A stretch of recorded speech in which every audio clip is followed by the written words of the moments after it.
사람은 누구에게나 걱정과 근심과 두려움이 있습니다. 예를 들면 내 몸이 요즘 이렇게 아픈데 혹시 큰 병이 생긴 건 아닐까? 또 내가 죽으면 우리 부모님은 누가 모시지? 또 병든 아내는 누가 돌보나?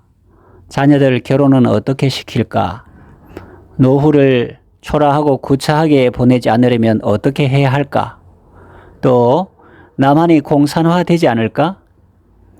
또 북한이 갑자기 무너지면 어떻게 될까? 또 앞으로 정말 이상한 사회가 오지 않을까? 라는 것들이죠. 이처럼 근심이나 두려움은 개인적인 차원의 것도 있고 가정적인 차원의 것도 있고 국가적인 차원의 것도 있고 세계적인 차원의 것도 있습니다. 그런가 하면 존재적인 차원도 있습니다. 가난한 자에게는 그 나름의 두려움이 있고 부한 자에게도 그 나름의 두려움이 있습니다. 권력을 가진 자에게도 두려움이 있고 평범한 소시민에게도 두려움이 있습니다. 요는 이런 불안과 근심과 두려움은 하나님이 주신 마음이 아니라는 것입니다. 디모데후서 1장 7절 하나님이 우리에게 주신 것은 두려워하는 마음이 아니요 오직 능력과 사랑과 절제하는 마음이라고 했습니다. 물론 근심 중에는 위로부터 오는 근심도 있고 성령께서 주시는 근심이 있습니다.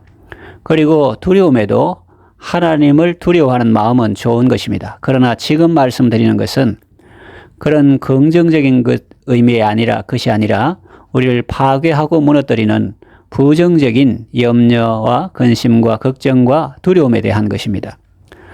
부정적인 생각과 말은 우리의 삶을 부정적으로 끌고 갑니다. 아무리 믿음의 사람이라도 두려움의 영에 사로잡히면 맥이 빠져서 아무 일도 못합니다. 엘리야를 보세요. 거짓 선지자 850명을 홀로 상대하여 이겼던 그가 한 여자의 말을 듣고 두려움에 빠져 도망하고 하나님께 생명을 거두어 달라고 하면서 로뎀 나무 아래 누워 자지 않습니까? 두려움이란 놈은 이렇게 우리가 약한 틈을 비집고 들어와서 우리의 마음과 생각을 지배합니다. 자, 그렇다면 우리는 어떻게 이 두려움을 극복할 수 있을까요? 첫째로 사랑의 삶을 살아야 합니다. 사랑하는 자는 하나님 안에 거합니다. 하나님 안은 안전한 곳입니다. 보호받는 곳이죠. 아버지의 공급하심이 있는 곳입니다. 우리가 사랑의 삶을 살 때 하나님께서 우리에게 그런 은혜를 주십니다. 그런데 가인을 보십시오. 그는 동생 아벨을 죽였습니다. 그랬더니 즉시 두려움이 그의 속에 들어왔습니다. 죄의 벌이 너무 중하여 견딜 수 없다고 하나님께 하소연합니다. 사람들이 자기를 보면 죽일 것이라고 합니다. 왜 그럴까요? 죄를 지었기 때문입니다. 형제를 미워했고 형제를 죽였기 때문입니다. 살인했기 때문입니다. 여러분은 살인하지 마시기를 바랍니다. 형제를 미워하지 마시기를 바랍니다. 혹 미워했다면 하나님께 회개하고 용서받으시기 바랍니다. 그러면 마음이 평안해지고 담대해집니다. 두려움이 떠나가는 것입니다. 거기서 나아가 사랑의 삶을 사시기를 바랍니다. 사랑 안에 두려움이 없습니다. 하나님을 사랑하고 형제를 사랑하고 이웃을 사랑하고 또 서로를 사랑하십시오. 온전한 사랑이 두려움을 내어쫓습니다. 둘째로 믿음을 가져야 합니다. 예수님께서 제자들이 괴로이 누워졌는 것을 보시고 깊은 밤중에 물 위를 걸어서 제자들에게 오셨습니다. 제자들은 그것을 보고 유령이라 소리 지르다가 예수님의 말씀을 듣고 안심했습니다. 베드로는 주께서 오라고 말씀하시면 그 말씀을 의지해서 주님께 가겠다고 했습니다. 주께서 오라고 말씀하셨습니다. 베드로는 예수님의 말씀을 의지하고 나아갔습니다. 그런데 좀 가다가 눈에 바람이 보이고 풍랑이 보였습니다. 그 틈을 타고 두려움이란 놈이 잽싸게 들어왔습니다. 성경은 이렇게 표현합니다. 바람을 보고 무서워 빠져가는지라 그랬습니다. 그래서 주여 나를 도우소서 그랬습니다. 예수님이 그의 손을 잡아 일으키시며 말씀하셨습니다. 믿음이 적은 자여 왜 의심하였느냐.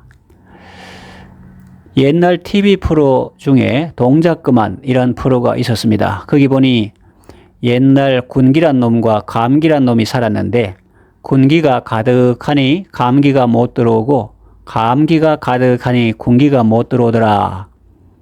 아프니까 군기도 빠지더라. 이런 내용이 나왔습니다. 물론 웃자고 한 말이겠죠. 그것이 아픈 사람에게 할 말은 아니라고 봅니다. 본인이 스스로 그렇게 생각해 보는 것은 괜찮겠죠. 믿음과 의심의 관계도 그렇게 생각해 볼 수 있습니다. 믿음이 충만하면 의심이 들지 않습니다. 의심이 가득하면 믿음이 생기지 않습니다. 우리가 주님을 믿고 그 말씀에 의지하여 나갈 때 하나님의 능력이 역사합니다. 그러나 의심하면 주님과 말씀은 간 곳이 없고 주위만 보이고 환경만 커 보입니다. 그래서 무서워하며 죽음으로 빠져 들어가는 것입니다. 믿음이 적은 자여 왜 의심하였느냐?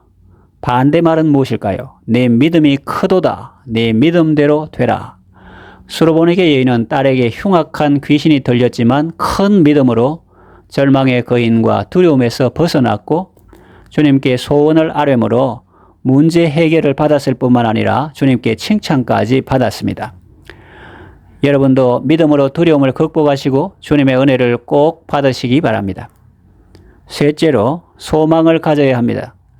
소망을 굳게 붙잡아야 합니다. 로마서 8장 24절에서 25절 우리가 소망으로 구원을 얻었음에 보이는 소망이 소망이 아니니 보는 것을 누가 바라리요. 만일 우리가 보지 못하는 것을 바라면 참음으로 기다릴지니라.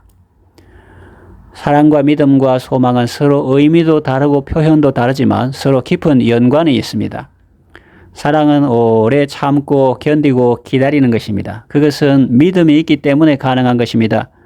그리고 그 믿음은 사랑의 불을 활활 타오르게 하는 연료와 같습니다. 소망은 장래의 영광입니다. 장래의 영광 비추사 소망이 되게 하시고 굳건한 믿음 주셔서 늘 승리하게 하소서. 그렇게 곡조이는 기도를 올리고 있지 않습니까? 천국 소망을 가지시기 바랍니다. 부활 영생의 소망을 가지고 살아가시기를 바랍니다. 잠시 세상에 내가 살면서 항상 찬송 부르다가 날이 저물어 오라 하시면 영광 중에 나아가리.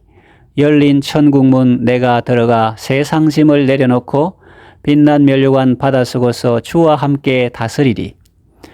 세상 사람들은 죽음이 두려울 것입니다. 왜냐하면 한 번도 안 가본 곳에 끌려가기 때문입니다. 그러나 성도는 평안할 것입니다. 왜냐하면 아버지 집으로 돌아가기 때문입니다. 죽음은 집안에 계신 아버지를 뵈러 갈 때 먼저 대문을 통과하는 절차를 거쳐야 하는 것과 같습니다. 아이가 어머니 뱃속에 양수 속에 평안히 거하다가 출산일이 다가오면 생애 최초로 두려움이 임합니다.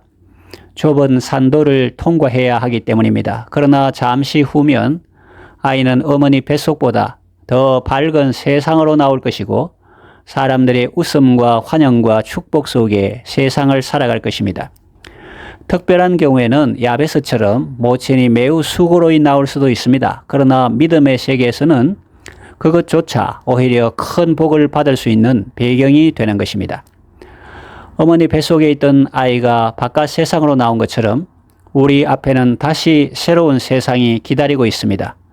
육신의 죽음이라는 산문을 통과하면 새로운 세상을 보게 될 것입니다.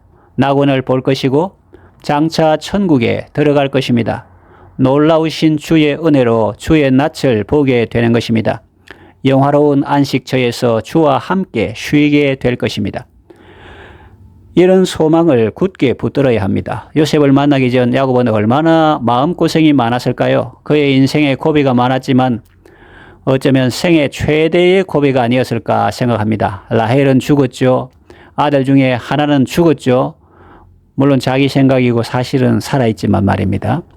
또 하나는 타국의 볼모로 잡혀있죠. 더구나 라헬의 소생이라고는 이제 베냐민 하나밖에 없는데 이젠 그마저 죽게 생겼습니다. 그래서 야곱은 베냐민은 절대로 못 보낸다 했습니다. 처음엔 그랬습니다.